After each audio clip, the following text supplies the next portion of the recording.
What do you do on field trips? So we have different types of field trips. I would call them more programs than field trips. So I'm in charge of all the programs that go overseas. So we have programs to China, France, Argentina, and then the Latin students get to they went to Italy last year and they'll go back to Italy but to Sicily next year. And then the middle school kids, 7th and 8th grade, they go to Quebec. So what they do is on the high school ones, they live with families. So they would exchange and they're actually living with a kid of their own age and their family for the time they're there, and then they meet with the teachers during the day and they do different lessons and experiences and museums and site visits and all kinds of things. Okay. How does a field trip relate to what you're studying? So each of our programs is related to, or is based in the language department. So for Spanish students, they get to go to Buenos Aires and live with a family and speak Spanish all the time, and then see stuff that they've learned about in the Spanish-speaking world, specifically in Argentina. So French, same thing, we're in Paris, we get to live and speak French all the time, go to the art museums, learn about that kind of stuff, and then we also, this past year, we went to Normandy, so we saw where the Battle of Normandy took place and the invasion and D-Day, and learned all about the history surrounding that event, which everybody will learn about in a U.S. history class here at St. Luke's. So even if you're not a French student, we go there, it's totally relevant. For the Latin students, they go to Rome, so they saw the birthplace of Latin, right? So they're learning all about the Roman Empire and seeing the sites and actually getting, it's one thing to read about it in a book, but it's another thing to stand there and where Julius Caesar was standing when he gave a speech, or to actually see the antiquities and all those kinds of things. So they stay with a Roman family? Well, not the Latin kids, they're just in hotels. It's a little different, but yeah, so the other families, it's about living and being immersed in the culture. And for the Latin students, it's about actually, it's a dead language now, so it's about seeing what's left of that culture and how talking about preservation and how that's influenced our history and culture now. Okay. So what signature programs do you do in middle school?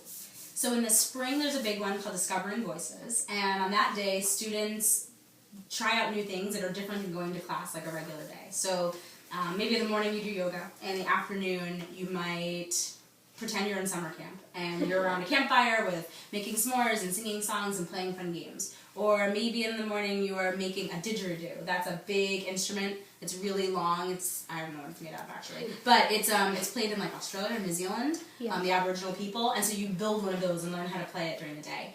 Or maybe what's another one we've done? Oh, maybe you'll learn how to play. It's a game you might play in the summertime if they're sand pits if you travel. It's called bocce in Italy, and it's called I love that game. It's like a ball, and you're trying to get your ball close to a little ball. Yeah. It's in that it's family, really fun but game. It's different. Yeah. But it's in that family. This is played on a sand court. So you do that all day long, just doing different things that you don't normally do. And usually it's trying something that maybe is not something that you would think you'd want to do. So maybe you didn't think you wanted to dance, but you will try it out for just a morning and see what it's like. And then another big program we have that I love because I'm a French teacher is World Language Week. And that week you do a bunch of things, especially during lunch periods.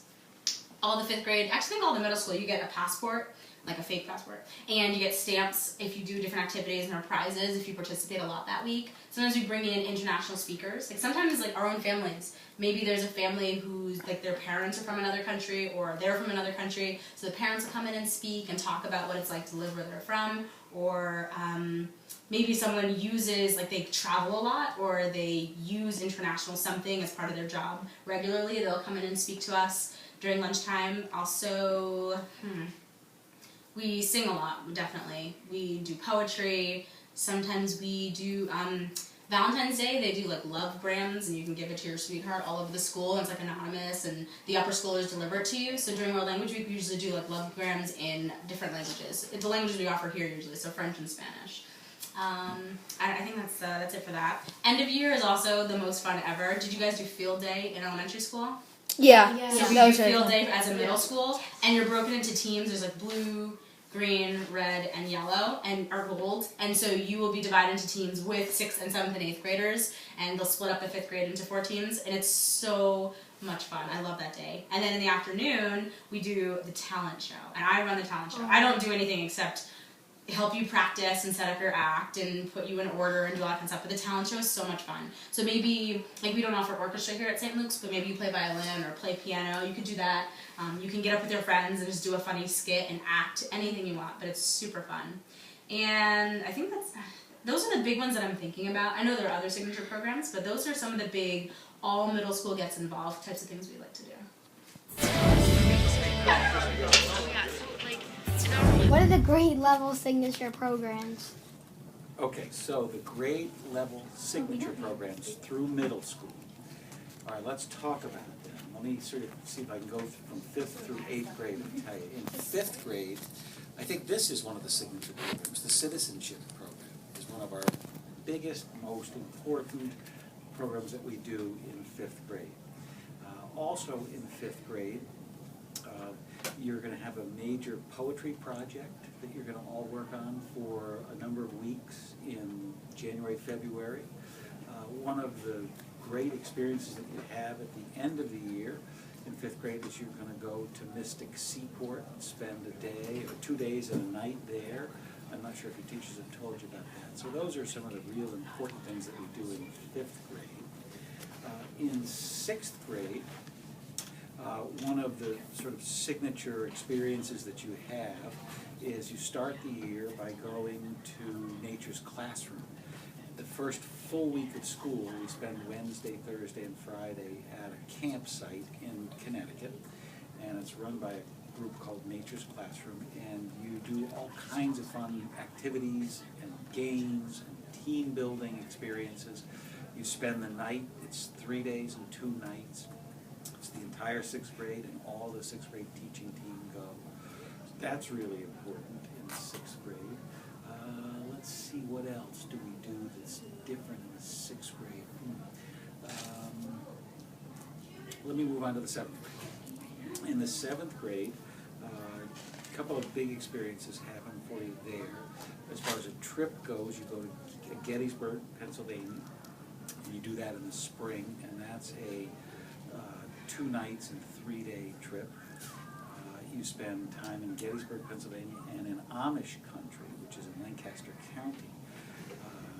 You're going to learn a lot about Gettysburg and the Civil War in preparing for that trip. You also, one of the big programs, sort of academic program that we do in the 7th grade is we call it 101 Most Influential Characters Who Never Lived. And you do research on a different character, and you have to prepare a presentation that you do in front of an audience of all of your peers and all of the 6th graders. And that happens sometime in mid-February. An example of 101 most famous characters that never lived might be somebody like Uncle Sam. You ever hear of Uncle Sam? Yeah. Might be somebody like Bart Simpson. How about that? Oh, I see. Somebody like Dora the Explorer. Okay, something like that. Sherlock Holmes? Well, even Sherlock Holmes might be one, yes. These are fictional characters, people that weren't real, but had a major impact on sort of the way we think and the way we talk and the kinds of things that we do. And you're going to do a very public speech, a presentation that lasts about 3 or 4 minutes to a big audience. And that's a big deal. It's a really fun thing. She's not one of them, but could be. Let me see if I can think of some other good characters that they use. Oh, I'll think of some. I don't want to take up too much of the time. And then in 8th grade, of course, the big trip that you do is Washington, D.C. And you do that in the fall. And that's another 3 days, 2 nights that we go Wednesday, Thursday, Friday, right around first week of November, the beginning of the 2nd quarter. And of course, you're studying the history course then is government. It's a civics class, and so you're learning all about our government and how it works. And you get to go down to Washington, D.C. and visit all kinds of interesting sites and museums and government buildings and things like that. One year almost every year we get into the Capitol building, and we get right onto the floor of Congress, And we've had a number of our kids actually sit right in the big famous chair for the Speaker of the House. We've never gone into the White House and the Oval Office. We don't get to do that. But it's a really fun trip anyway. Last year they went, you've ever heard of the Supreme Court? Yeah. We went to the Supreme Court and we got to have a private. In 8th grade, the big signature program is what we call declamations, and it builds off the program that you did in 7th grade. It's another speech, and it's tied to the history and the English curriculum, and you will research someone who is real this time, not fiction, and what kind of important impact they've had on our world and the way we live today. And you'll write a speech, a formal speech, that has to last about 5 minutes. Thank you for watching.